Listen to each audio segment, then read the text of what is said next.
ডাক্তারবাবু, একটা কথা আমরা প্রায়ই শুনতে পাই যে ইউএসজি পেটের ছবি করতে গেলে না খেয়ে থাকতে হয়। এই ব্যাপারে যদি আপনি দু চার কথা বলেন। নমস্কার, আমি ডক্টর পি ব্যানার্জি। কোশ্চেনটা খুব পার্টেনি, খুব সত্যি কথাই এই কোশ্চেনটার সম্মুখীন আমরা প্রায়ই হয়ে থাকি। দেখুন, এক কথায় উত্তর দিতে গেলে বলতে হয় যে না খাওয়া অবস্থায় ছবিটা করলে খুব ভালো হয়, কিন্তু সবসময় তো সেটা সম্ভব হয় না। আমরা যে খাদ্য খাবারটা খাই সেটা আমাদের পাকস্থলীতে মোটামুটি 3-4 ঘন্টা থাকে, তারপরে কিন্তু নেমে যায় আস্তে আস্তে।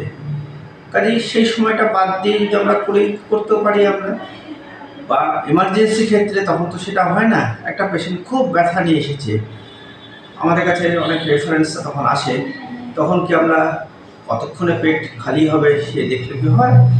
তখনই আমাদের দেখতে হয়, তার মধ্যেই চেষ্টা করতে হয়। কাজে হার্ড অ্যান্ড ফাস্ট রুল কিছু নেই, কিন্তু যেমন পরিস্থিতি সেইভাবে করতে হবে।